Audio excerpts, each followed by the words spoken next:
नमस्कार. ठरलं तर मग मालिकेचा आजचा भाग तुम्ही पाहत आहात. तर अस्मिता आणि सचिनचं भांडण झालेलं आहे आणि अर्जुन आता सचिनला समजावतोय, तर सायली तिकडे अस्मिताला समजावतीये. आता सचिन अर्जुनला विचारतो की अर्जुन, सायली वहिनी जर प्रेग्नेंट राहिली आणि तिने जर तुला सांगितलं की तू कोर्टामध्ये जाऊच नकोस, कुठल्या केसचं कामच करू नकोस, तर चालेल का तुला? त्यावर अर्जुनही बोलतो की नाही, ऑब्वियसली नाही चालणार आहे मला. त्यावर सचिन बोलतो की हो, आणि सायली वहिनी असं सांगणार देखील नाही तुला. असं डोकं ना फक्त आणि फक्त अस्मीचंच चालू शकतं. अरे मीही आमच्या बाळाच्या फ्युचरसाठीच हा जॉब करतोय. तिला कसं कळत नाही आहे की बाळाच्या फ्युचरसाठी हा जॉब किती महत्त्वाचा आहे. खरं तर सध्या मी टोरंटोच्या ऑफिसच्या टचमध्ये राहायला हवं आहे.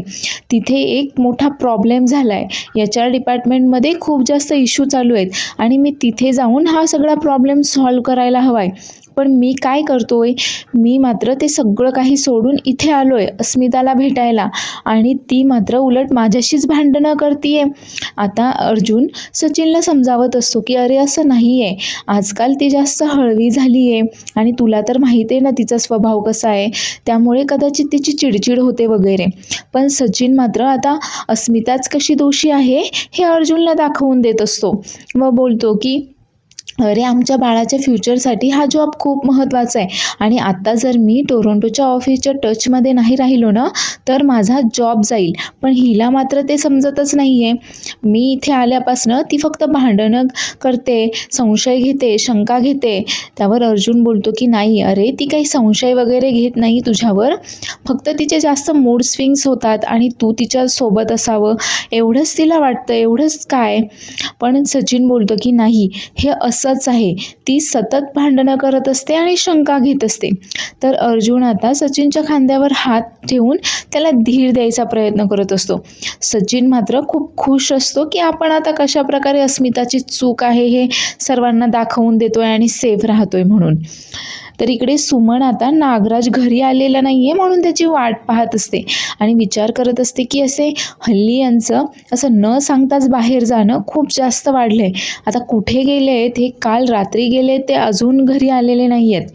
आणि तेवढ्यातच तिथे रविराज फोनवर बोलत येतो. तर रविराज अर्जुनसोबत बोलत असतो आणि विचारत असतो की कसं झालं मग लग्न. त्यावर अर्जुनही सांगतो की लग्न छान झालं, पण उद्या तुम्ही घरी आहात का? त्यावर रविराजही सांगतो की हो, आज मला थोडंसं काम आहे, पण उद्या मी घरीच आहे, मी फ्री आहे. त्यावर अर्जुन सांगतो की आम्हालाही तुमच्याशी काहीतरी महत्त्वाचं सांगायचं आहे तुम्हाला, त्यामुळे मी आणि सायली उद्याच तुम्हाला भेटायला येतो. आणि त्याने फोन ठेवल्यावर लगेचच प्रतिमा रविराजकडे येते आणि विचारते, सायली आणि अर्जुन येत आहेत का उद्या? त्यावर रविराज सांगतो की हो, त्यांना काहीतरी महत्त्वाचं बोलायचं आहे माझ्याशी. खरं तर ते आजच येणार होते, पण अस्मितामुळे त्यांना काहीतरी काम आहे बोलले आणि मग ते तिकडेच थांबले. त्यावर प्रतिमा लगेचच बोलते की हो, ते जर येणार असतील ना तर मी लगेच उद्या भोपळ्याचे घारगे करायला घेते. अस्मिताला खूप आवडतात माझ्या हातचे. त्यावर रविराज तिच्याकडे चहा मागतो, म्हणून सुमनला चहा बनवते का सांगण्यासाठी प्रतिमा आता किचनमध्ये येते आणि सुमनला विचारते, भोपळा आहे का गं फ्रीजमध्ये? त्यावर सुमन सांगते की हो आहे ना, पण सुमनचं मात्र काही लक्षच नसतं. त्यावर प्रतिमा तिला विचारते की अगं सुमन, काय झालं आहे, तुझं लक्ष कुठे आहे, काही झालं आहे का? त्यावर सुमन सांगते की अजून कोणाची वाट पाहणार आहे मी, यांचीच वाट पाहतीये. काल रात्रीपासून काहीही न सांगता ते घरातून बाहेर गेलेत आणि अजून आले नाही आहेत. आता प्रतिमा लगेचच रविराजकडे येते आणि त्याला विचारते की नागराज भाऊजी कुठे गेले आहेत, काही सांगितलं आहे का त्यांनी तुम्हाला, काही बोलले का ते जाताना? त्यावर रविराज सांगतो की नाही, तो कुठे जातो काय करतो त्याचं त्यालाच माहिती, गेला असेल एखाद्या मित्राकडे. त्यावर प्रतिमा सांगते की नाही, ते काल रात्रीपासून घरी आलेले नाही आहेत आणि कुठे गेले ते देखील जाताना सांगून गेलेले नाही आहेत. त्यावर रविराज विचारतो, हे सुमनने सांगितलं का तुला? थांब, त्याला फोन करायला हवा. आता रविराज लगेचच नागराजला फोन करत असतो, तो कुठे आहे, काय, कधी येणार वगैरे विचारण्यासाठी. पण नागराज मात्र काही रविराजचा फोनच उचलत नाही. त्यामुळे आता रविराज देखील नागराजवर चिडून जातो व बोलतो की इतके दिवस त्याचा बिझनेस चालत नाही आहे म्हटल्यानंतर मी त्याच्या कुठल्याच कामामध्ये लक्ष घातलं नाही, पण आता मात्र त्याच्याशी बोलावंच लागतंय. आणि तेवढ्यातच सुमन रविराजसाठी चहा घेऊन येते आणि चहा दिल्यानंतर ती परत आता नागराजची वाट पाहत असते आणि विचार करत असते की हे परत त्या महिपतच्या तर नादी लागले नसतील ना, यामागे नक्की त्यांचा तर काही हात नाही आहे ना. तर इकडे समीरा मात्र सचिनही तिथे नाही आहे आणि महिपतचाही काही पत्ता नाही आहे, त्यामुळे खूप जास्त बेचैन झालेली असते. आणि तेवढ्यातच तिला एका गुंडाचा, महिपतचा जो गुंड असतो ज्यानेच महिपतला पळून जाण्यासाठी मदत केलेली असते, त्या गुंडाचा फोन येतो. आता समीरा त्याला विचारते की अण्णा कुठे आहेत. त्यावर तो गुंड सांगतो की खरं तर ते तुळजापुरात आले होते आणि त्यांनीच मला गाडी घेऊन इथे बोलावलं. तुळजापुरातून आम्ही निघणार होतो, पण ते मात्र इथे आलेच नाही. तुळजापुरात कुठे गायब झाले तेच कळत नाही आहे. आणि त्यामुळे आता हे ऐकल्यावर समीरा तर खूप जास्त हादरवून जाते.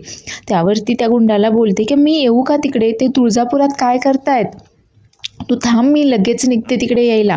त्यावर तो गुंड सांगतो की तुम्ही इकडे येऊ नका, मला काही समजलं तर मी तुम्हाला लगेच सांगते. तर सायली आणि अर्जुन आता सचिन आणि अस्मिताच्या भांडणाबद्दल बोलत असतात. सायली बोलते की सचिन भाऊजींचं आणि अस्मिताताईंचं असं भांडण व्हायला नको होतं. त्यावर अर्जुन देखील बोलतो की हो, त्याचमुळे अस्मिताताईला खूप दुःख झालं आहे, ती खूप दुःखी वाटते. पण काही नाही, सुटेल त्यांचं भांडण. पण सायली मात्र विचार करत असते की अस्मिताताईंना सचिन भाऊजींवर जो काही संशय आलाय तो संशय खरा असेल का. नाही, देवी आईच्या कृपेने हा संशय खोटा ठरावा. तेवढ्यात अर्जुन बोलतो की ते सगळं जाऊ दे, आता आपण महिपतच्या केसवर फोकस करूयात. आता आपल्याला बाबूने तर सांगितलं की महिपतला कोणीतरी सुपारी दिली होती या ॲक्सिडेंट करवून आणण्याची, पण नक्की कोण असेल तो. त्यावर सायली बोलते की आपल्याला रविराज काकांशी बोलायला हवं आहे. कदाचित हा शत्रू कोण आहे हे त्यांना माहीत असावं, त्यांना नक्कीच माहीत असेल हे. आणि तेवढ्यातच सायलीला आठवतं की जेव्हा महिपतला त्यांनी जंगलामध्ये बोलावलं आणि बाबूचा फोटो दाखवला, त्यानंतर महिपत लगेचच कोणाला तरी फोन करत होता. त्यावर सायली अर्जुनला सांगते की तुम्हाला आठवतं आहे का की महिपत बाबूचा फोटो पाहिल्यानंतर लगेचच कोणाला तरी फोन करून सांगायचा प्रयत्न करत होता. याचाच अर्थ जो कोणी सुपारी देणारा माणूस आहे तो अजून देखील महिपतच्या कॉन्टॅक्टमध्ये आहे आणि कदाचित महिपतच्या कॉन्टॅक्टमध्ये राहून तो अजून देखील काहीतरी कारवाया करतच असेल. तर दुसऱ्या दिवशी सकाळी अर्जुन इकडे त्याच्या फाईल्स शोधत असतो. तर सायली त्याला नाश्त्यासाठी बोलवायला येते व बोलते की चला पटकन नाश्ता करून घ्या. त्यावर अर्जुन थोडा चिडूनच बोलतो की तू थांब ग जरा. त्यावर सायली बोलते की मी थांबू, काय झालं आहे. त्यावर अर्जुन बोलतो की मी माझ्या फाईल्स इथे व्यवस्थित ठेवल्या होत्या आणि आता त्या मला सापडत नाही आहेत, तुझ्याचमुळे उशीर होतो आहे मला. मी मस्त इथे टेबलवर, खुर्चीवर माझ्या फाईल अशा एकावर एक रचून ठेवलेल्या असतात, पण तुला खूप पसारा आवरायची हौस आहे ना, सगळं आवरून ठेवतेस आणि मग माझ्या फाईल्स मला अशा वेळेवर सापडत नाहीत आणि मग तुझ्यामुळेच मला उशीर होतो. त्यावर अर्जुन बोलतो की ते डोंगरे केस आणि रेश्मा मर्डर केसची फाईल कुठे माझी, इथे अशीच एकावर एक रचून ठेवली होती मी. त्यावर सायली बोलते हो का, इथे ठेवल्या होत्या का तुम्ही टेबलवर. मी जेव्हा खोलीत आले ना तेव्हा त्या फाईल्स बेडवर माझ्या जागेवर अशा लोळत होत्या आणि त्या तिथे लोळत होत्या म्हटल्यानंतर मी काही कपाटात जाऊन झोपणार होते का, म्हणून मीच त्या फाईल उचलून कपाटात व्यवस्थित ड्रॉवरमध्ये ठेवले आहेत. तो ड्रॉवर उघडा 1 नंबरचा, त्याच्यामध्ये आहेत तुमच्या फाईल. आणि आता अर्जुन ड्रॉवर उघडतो आणि त्याला लगेचच त्या दोन्हीही केसच्या फाईल्स मिळून जातात. त्यावर सायली बोलते की अजून एक सायली मर्डर केसची फाईल पण ॲड करा त्याच्यामध्ये. नाही म्हणजे एवढा काही तुम्ही पसारा वगैरे घालून ठेवला आहे ना इथे, तो मलाच आवरायचा आहे ना शेवटी. त्यावर अर्जुनही आता तिला मी येतो नाश्ता करायला सांगतो आणि सायली मात्र तिथून चिडून तशीच निघून जाते. तर महिपत आता इकडे शुद्धीवर आलेला असतो आणि तो आता या दोघांनाही धमक्या देत असतो.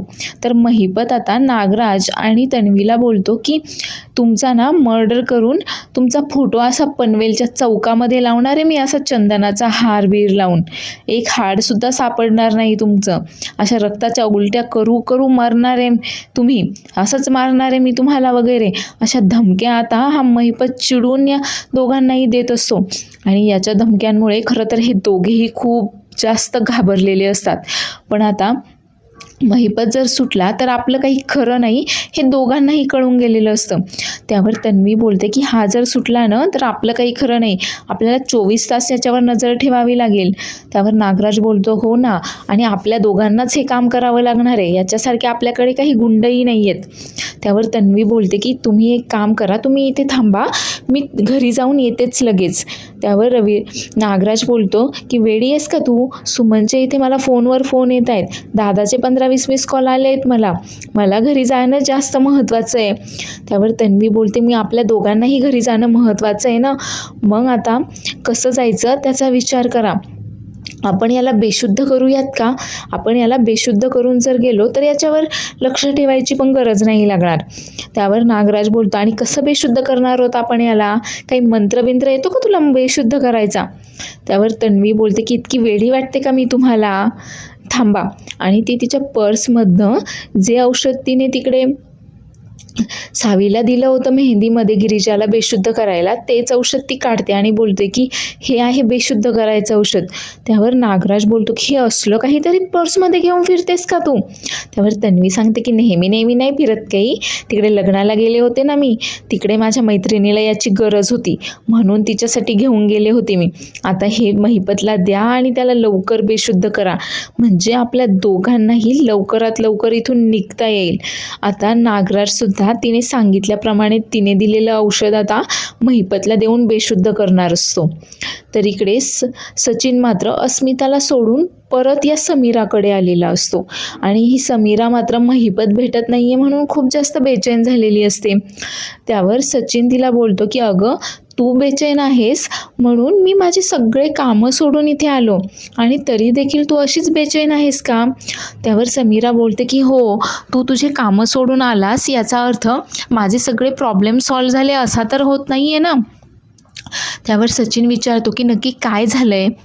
तेव्हा समीरा सांगते की अण्णांचा फोनच लागत नाही आहे, म्हणजे बघ ना 5 तारखेला माझं त्यांच्याशी शेवटचं बोलणं झालं आणि त्यानंतर मात्र त्यांचा फोनही लागत नाही आहे, काही फोन मेसेज काहीच नाही. त्यामुळे मला तर त्यांची खूप जास्त काळजी वाटते आहे. तेव्हा सचिन बोलतो की अगं ते त्यांच्या कामासाठी वगैरे कुठे गेले असतील का, तुला काही सांगितलं होतं का त्यांनी तसं. त्यावर समीरा बोलते की नाही ना, असं काहीच सांगितलं नव्हतं. त्यावर सचिन बोलतो की अगं 5 तारीख म्हणजे खूप जास्त वेळ झाला आता. नाही, उलट मी तर म्हणतो की आपण पोलिसांमध्ये तक्रार करूयात. नाही, ते मिसिंग असल्यापासून 24 तासाच्या आतच खरं तर आपण ही तक्रार करायला पाहिजे होती. पण काही हरकत नाही, आपण पोलिसांची मदत घेऊयात, ते नक्की शोधून काढतील त्यांना. आता पोलिसांचं नाव ऐकल्यानंतर मात्र समीरा खूप जास्त घाबरते व बोलते की नाही नको, अण्णांना हे अजिबातही आवडणार नाही. कदाचित ते नेटवर्क नसलेल्या ठिकाणी वगैरे गेले असतील कामानिमित्त म्हणून मला फोन करायला जमलं नाही, आपण त्यांची वाट पाहूयात. तर सायली मात्र इकडे पुटपुटतच खाली येते. तर तिथे सर्वजण नाश्ता करत असतात आणि पुटपुटत असते की आधी स्वतः गोंधळ घालायचा आणि मग आरडाओरडा करायचा. आता हे ऐकल्यानंतर कल्पना विचारते की अगं काय झालं. त्यावर सायली बोलते की काही नाही, आपलं नेहमीचंच.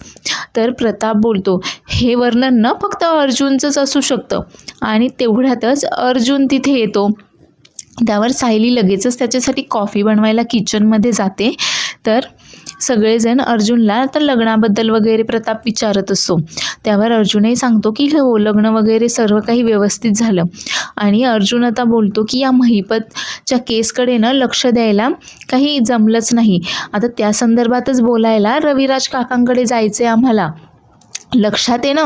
त्यावर तिकडून सायली बोलते की हो, विसरायची सवय कोणाला आहे आपल्यामध्ये, माझ्या सर्व काही लक्षात आहे, तुम्हीच विसरला असाल. त्यावर अर्जुनही बोलतो की हो, मीच विसरतो ना, मीच विसरलो असेल. आणि तेवढ्यातच सर्वांचं बोलणं सुरू असताना तन्वी तिची बॅग घेऊन तिथे येते.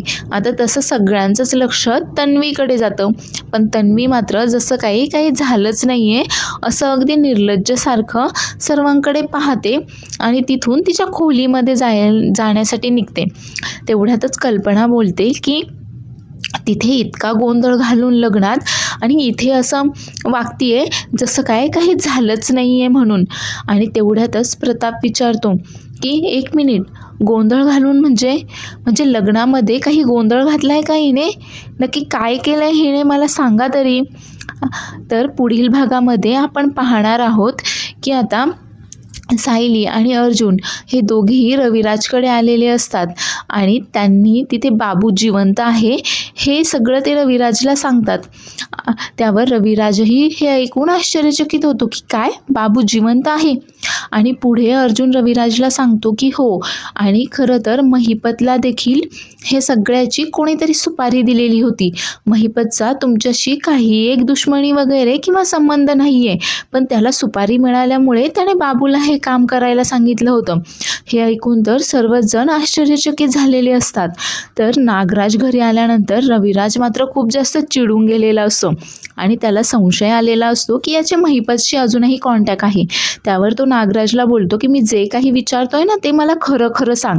त्यावर नागराज बोलतो की अरे दादा, मी कधी खोटं बोलतो का? मी नेहमी खरंच बोलतो ना. त्यावर रविराज त्याला विचारतो की तुझे महिपतशी अजून देखील कॉन्टॅक्ट्स आहेत का? आता हे ऐकल्यानंतर नागराज मात्र खूप जास्त घाबरवून जातो. तर सुमन देखील खूप जास्त घाबरून गेलेली असते. तर चॅनेलला लाईक, शेअर आणि सबस्क्राईब करायला विसरू नका.